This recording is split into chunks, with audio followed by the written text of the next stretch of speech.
See, every kingdom has a pattern. It's the values that govern life in the kingdom. Every kingdom has a power. It's the thing that brings about, the thing that enforces those values. And every kingdom has a product, what it produces.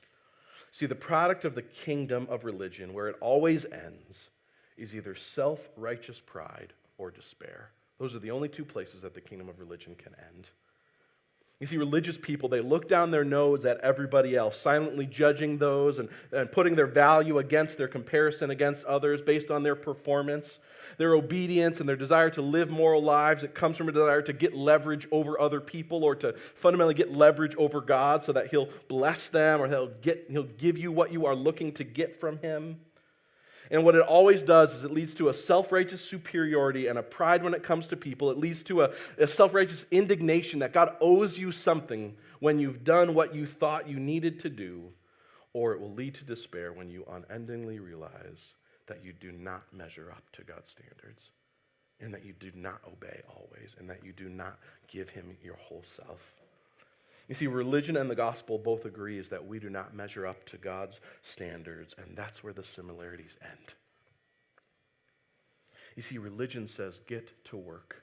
Get to work fixing yourself, get to work cleaning yourself up, get to work looking good enough and being good enough and trying hard enough. Get to work. But what the gospel says is, the work has already been done.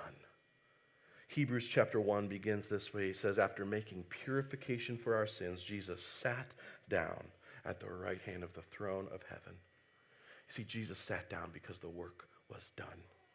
He had finished all that was necessary so that we might have a right relationship with God. You see, religion says Jesus' work is not enough. I need to add something to it. I need to bring my own behavior or my own whatever. I need to add something to what Jesus has already done. But the gospel says, what could you possibly add to what Jesus has already done? His work is finished. It is good. It is enough. See, religion, it inevitably ends in pride or despair. But the gospel, it always ends in humble joy. The gospel always ends in humble joy because when you receive grace, you are able to give it away. When you compare yourself to Jesus, you see how much you need him just as much as everyone else needs him. And what it allows you to do is it allows you to relate to people fundamentally on the attitudes of grace. Because you realize how much Jesus has forgiven you, and so you are free to forgive. You realize how much Jesus has loved you when you did not deserve to be loved, and so you are free to love others when they do not deserve to be loved.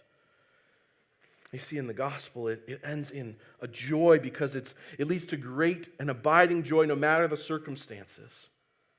You see, one pastor, he writes it this way. He says, the good news of the kingdom is that even when we don't experience the benefits of the kingdom, we still get to experience the rule of the king. You see, the gospel says that you might not always experience the joys of the kingdom, but you will always experience the joy of the king who rules and reigns. And that brings joy and peace. It brings life. It brings hope. It brings security. It brings a longing to obey and a longing to pursue him. And it's not marked by guilt and shame. It's marked by conviction that's full of grace.